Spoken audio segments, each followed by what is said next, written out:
Ini untuk persiapan sebelum wawancara kerja ya. Jadi biasanya ini paling hafal sih pasti teman-teman. Cuman ini saya konteksnya membayangkan di sini pada saat kita promosi dan seleksi. Jadi kembali kalau misalkan ini nomor satu dan nomor dua ini biasanya kalau misalkan kita mau di posisi baru, di perusahaan baru. Kalau misalkan kita ngelamar kerja di perusahaan baru, jadi ya kita pelajari dulu nomor satu, pelajari perusahaan yang akan mewawancara, apa bisnisnya dan lain-lain. Terus industrinya, jadi industri sama bisnis dua hal yang berbeda. Jadi kalau misalkan industri, misalnya dia industrinya kan consumer good, nah tetapi perusahaannya bisa aja misalnya dia perusahaan Kalbe Farma yang di bagian farmasi, karena toh dia juga consumer good juga gitu. Nah jadi walaupun dia sama-sama consumer good, si misalkan Kalbe Farma ada juga kan ada Unilever juga di situ. Nah, jadi walaupun si Kalbe Farma dan Unilever itu sama-sama kategorinya consumer good, tetapi subsektornya itu berbeda. Jadi kalau misalkan subsektornya si Kalbe Farma dia lebih ke farmasi, kalau misalkan subsektornya Unilever tuh dia lebih kepada kebutuhan sehari-hari begitu ya. Nah, jadinya kita coba pelajari dulu industri mereka dan kita coba pelajari perusahaannya mereka seperti apa. Nah, kemudian nomor 3 ini bisa terjadi untuk promosi dan juga untuk seleksi. Jadi teknisnya kita apa gitu. Jadi pertama kali biasanya memang keahlian teknis kita yang paling banyak ditanya. Kalau misalnya saya promosi juga kebanyakan keahlian teknis saya yang ditanya. Nah, kemudian kadang-kadang saya suka gugup karena biasanya yang mewawancara kan kalau misalkan untuk promosi itu kan biasanya 2 atau 3 level di atas saya. Biasanya kalau misalkan saya levelnya di posisi manajer, berarti yang wawancara saya bukan lagi GM atau VP. GM VP sih ikut, cuman di atasnya VP, senior VP ikutan wawancara. Jadi ibaratnya kadang-kadang suka tegang di sana. Nah, jadi yang paling penting pada saat kita mau promosi atau pada saat kita mau seleksi, ya kita coba pelajari kembali keahlian teknis kita. Kita jangan merasa kita udah pengalaman 20 tahun, 50 tahun, atau 100 tahun, tetapi kemudian kita jadi lupa bahwa ya sebenarnya kita harus belajar lagi. Karena kadang-kadang kalau kita merasa saya udah pengalaman kok, saya udah ngerjain ini sekian lama, karena ada ego-ego kayak begitu, pada saat kita tegang itu hilang semua deh, percaya deh. Karena pengalaman saya juga begitu saya ngerasa, saya udah ngerjain begini udah 3 tahun, ngerjain ini udah 5 tahun, begitu diwawancara sama level-level yang di atas saya, wah itu tegang banget itu bener-bener tegang banget. Jadi memang begitu mau wawancara, mau promosi, atau kita mau ngelamar kerja baru itu pelajari ulang kita tuh ngapain aja sih sampai detail-detailnya, karena level-level senior VP aja misalnya itu dia juga ternyata ngerti juga detailnya karena dia juga kan orang karir juga yang udah lama di tempat kerja kita gitu, jadi dia tahu detailnya. Begitu ada jawaban yang kita nggak sinkron, skor kita di level teknikal ini biasanya drop. Saya waktu itu juga pernah ngalamin skor saya drop gara-gara di sini karena tegang dan segala macam begitu ya, udah gitu akhirnya jawaban saya tidak sinkron, ya akhirnya saya drop di level teknikal ini. Kemudian yang nomor berikutnya ini juga untuk promosi, untuk seleksi cukup tidur. Karena kalau misalkan kita tidak cukup tidur itu kayak ibaratnya darah tuh nggak ngalir ke otak. Nggak akan kebantu sama kopi, nggak akan kebantu sama rokok. Jadinya kalau misalkan kita kurang tidur, darah nggak ke otak, informasi jadi nggak nyampe, jadi rada-rada tell me kita, jadi telat mikir. Nah, jadi padahal yang ditanya gampang, tapi karena kita kurang tidur, aliran darah kita nggak lancar, jadinya ya selesai. Saya suka lupa. Jadi itu cukup tidur pastikan.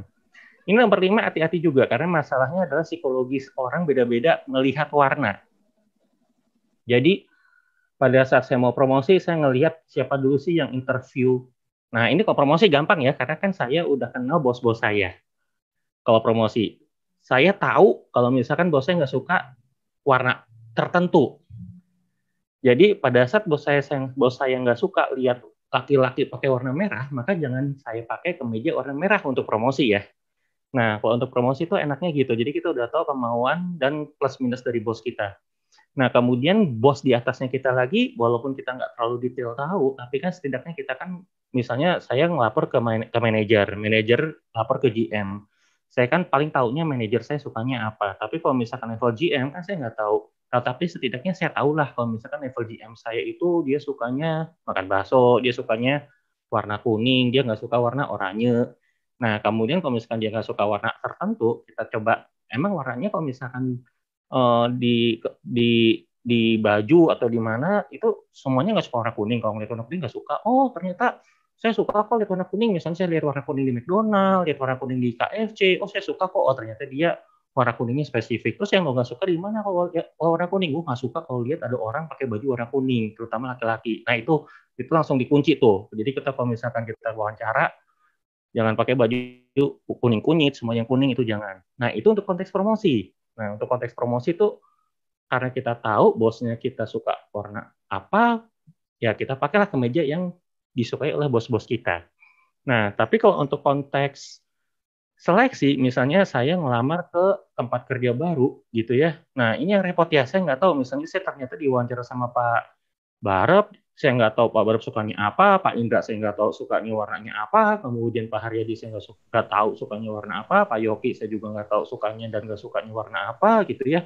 Jadi pada saat saya mencoba untuk melamar ke tempat kerja bapak-bapak, kemudian saya diinterview untuk semua rekrut saya sebagai pegawai baru, saya tuh secara psikologi coba upayakan disarankan pakainya warna putih tanpa motif. Nah, karena secara psikologis untuk yang mau wawancara diharapkan Pak Bara, Pak Indra, Pak Yoki, dan Pak Haryadi melihat saya kalau saya pakai kemeja putih diharapkan netral. Jadi nggak ada imbas apa-apa, diharapkan begitu. Nah, kenapa jangan ada motif tertentu? Karena secara psikologis kalau misalkan motif horizontal sama vertikal itu ada interpretasinya masing-masing.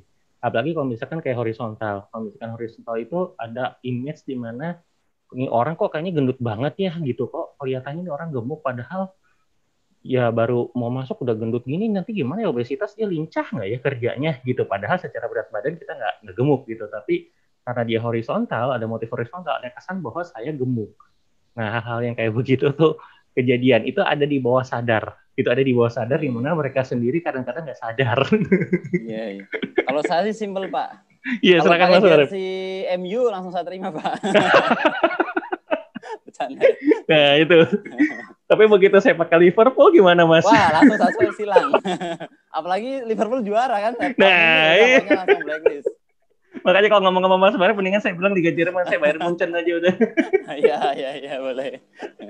Lanjut Tapi Pak. begitu Bayern Munchen di Liga Championnya yang kena Mas ya.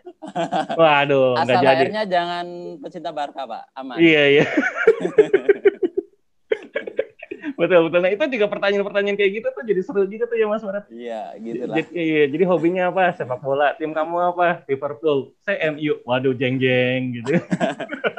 Oke Pak, lanjut Pak, silakan. Menarik. Nah, jadi kalau misalkan nomor 5 kembali, kalau misalkan kemeja itu seperti itu. Kalau misalkan promosi paling enak karena kita tahu nggak suka dan apa yang disukain. Tapi kalau misalkan kita ngelamar jadi pegawai baru, nah pakai putih aja, yang netral-netral aja. Nah, kemudian ini untuk nomor 6-nya dalam rangka promosi ya. Kalau misalkan ini khusus untuk promosi.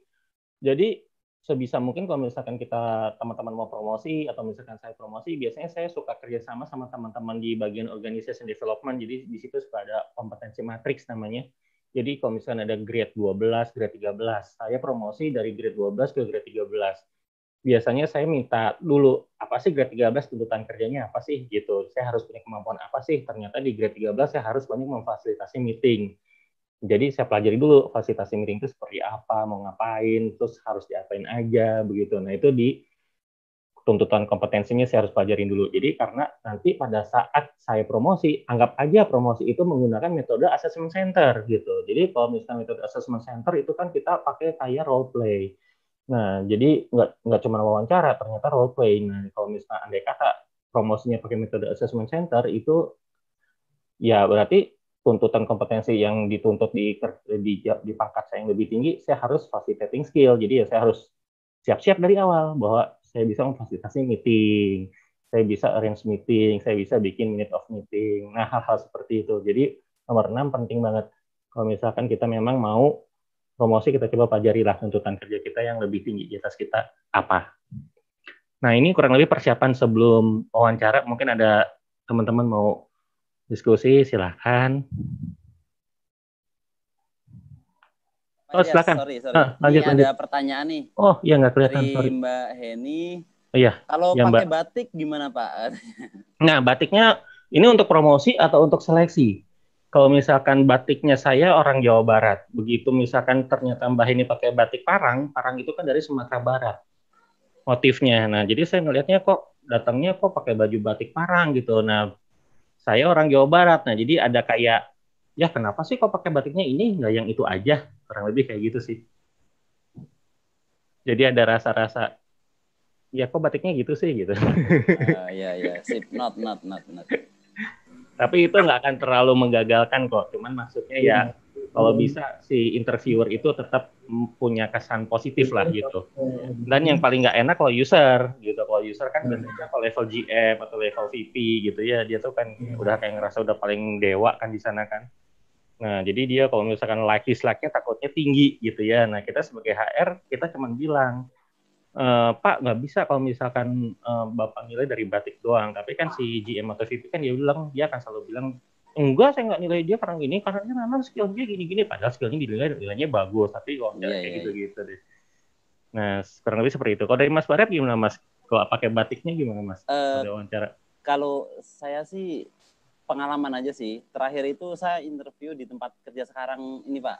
Kurang Iya, lebih setahun setengah yang lalu lah. iya, iya. Itu saya pakai batik. Iya, iya. Karena ini kan perusahaan multinasional ya. Yang interview itu presiden direkturnya, Iya. dia itu orang India. Jadi Iya. ya nggak tahu oke aja gitu. Iya, iya, padahal iya. padahal kalau saya rasa-rasa sendiri tuh kayaknya saya kurang maksimal, itu perasaan saya aja gitu, karena emang Iya, iya. pada saat itu kan saya ikut coba apply itu bukan karena lagi jobless, tapi karena Nah, ingin move iya. aja, karena sebelumnya kan di Kerawang tuh jauh, mau ada kesempatan di Jakarta deket rumah, instan Oh, aja gitu, jadi iya, nggak iya, ada iya. beban pas interview gitu. Walaupun Nah, kurang, menurut saya nah, pribadi ya kurang iya, maksimal, tapi karena nggak ada beban mungkin ya, tapi iya. akhirnya offering dan sampai sekarang masih di situ sih. Iya, iya, iya. Itu memang kalau kondisi kayak batik, kemeja, dan segala macam, itu bobotnya memang nggak terlalu tinggi, paling cuma 10% lah dari kesuksesan paling kayak begitu. Tapi mungkin Mas Barek bagusnya di kayak bahasa tubuhnya mungkin Mas. Jawaban-jawabannya Ya firm. bisa Nah, jadi itu yang mungkin. bahasa tubuh yang kayak begitu, itu yang akhirnya walaupun kita pakai baju hitam, kelihatan berkabung, udah gitu si presidir bilang, ini orang kayak masuk tempat kerja gue kok kayak ngelayat sih pakai hitam-hitam Serem begini gitu ya. dia. Tapi ya kalau misalkan ternyata jawabannya kita firm dan segala macam, nah itu bisa jadi lolos juga. Ya bobotnya nggak terlalu tinggi, tetapi aku cuman khawatir kalau misalkan ada Iya, orang-orang iya yang benar. ternyata menjadi masalah sih. Iya. Takut-takutnya, iya. Oke, ini ada pertanyaan Silakan. lagi nih Pak, Ah, dari Mbak Pratiwi. ya. Pernah dengar justru disarankan memakai warna solid dan blazer. Gimana itu Pak? Warna apa tuh? Sorry. Warna solid. Soal itu warna apa Warna-warna ya? solid. Solid tuh gimana Mbak Pratiwi maksudnya? Saya juga kurang paham juga nih Warna maksudnya putih, solid. kuning, solid-solid itu yang kayak warna primer kali ya? Mungkin. Kalau Atau ya, pakai blazer misalkan. nah kalau pakai blazer kan biasanya gelap, biru tua atau hitam. Biasanya udah berarti kemejanya putih dong ya. Kalau misalkan kebayang saya, kalau misalkan dia blazer, berarti bayangan saya sih dalamannya putih, warna-warna terang. Nah kalau misalkan atau putihnya putih gading, kalau misalkan kayak begitu sih masih oke. Oke. Karena dalamnya masih ada putih-putihnya dan blazer kan kayak lebih kepada membuat dia tampilannya lebih elegan ya. Iya. Iya. Oke, ini ada lagi nih Pak. Ada 2 pertanyaan lagi nih. Iya, iya boleh. Masih terkait ya. Kalau bau parfum ngaruh nggak Pak? Jangan terlalu wah ini aku ngalamin banget nih kayak Oh iya. Oke deh.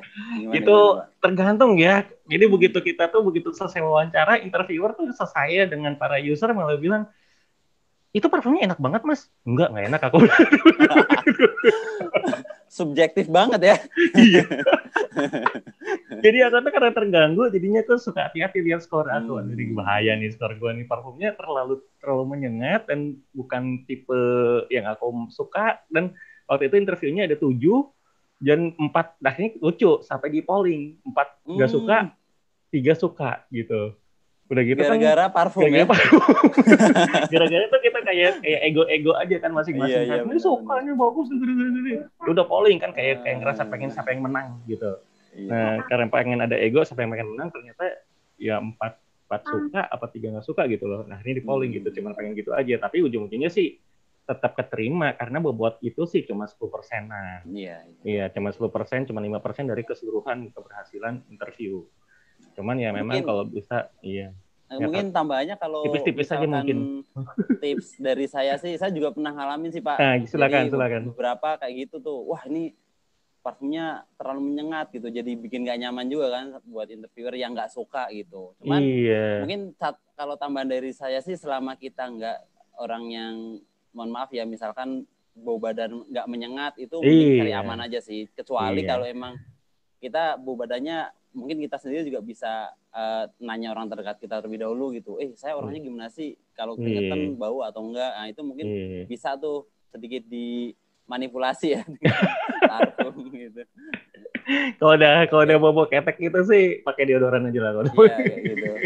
Oke Pak, ini satu lagi sebelum lanjut ya. Iya silakan silakan. Dari Pak Fauzan, kalau gunain aksesoris itu gimana Pak? Kecenderungan kebanyakan interviewer kayak dasi, jam tangan atau gelang mungkin ya, yang orang suka pakai gelang dan sebagainya Iya. lah, intinya aksesoris.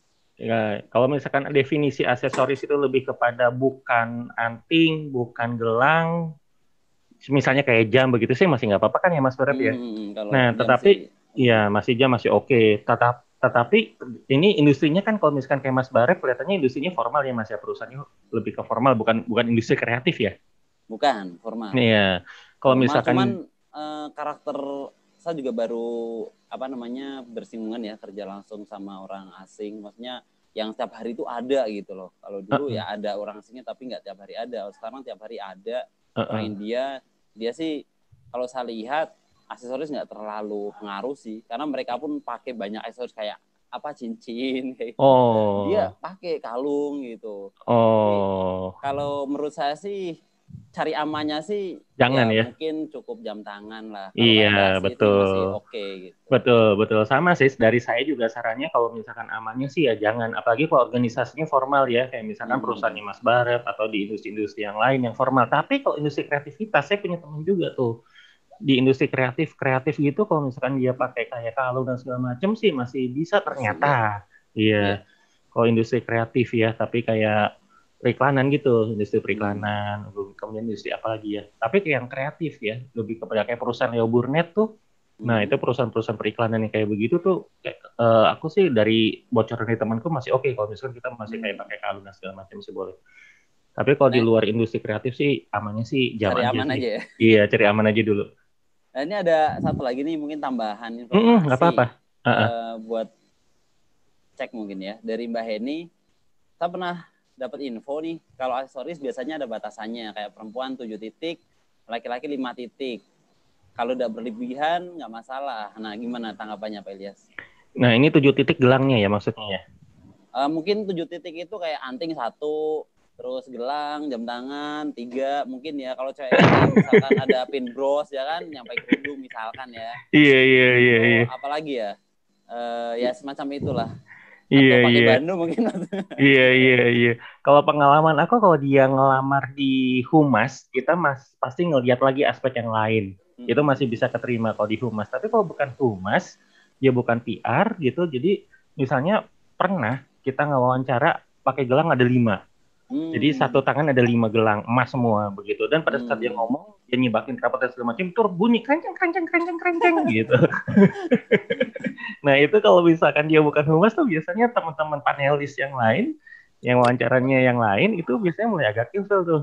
Karena buat mereka tuh kalau kalau misalkan apalagi ke divisi keuangan gitu ya, yang pengennya semuanya serba tenang, atau divisi IT yang pengennya semua serba tenang, kemudian ada satu orang yang kerenceng, kerenceng, kerenceng, kerenceng. Nah, itu biasanya kurang kurang lah, kurang kurang diminat gitu setelah wawancara. Tapi kalau misalkan untuk humas atau PR gitu ya, itu biasanya masih dipertimbangkan. Kalau di tempat saya nggak tahu, kalau di tempat teman-teman yang lain. Oke, siap.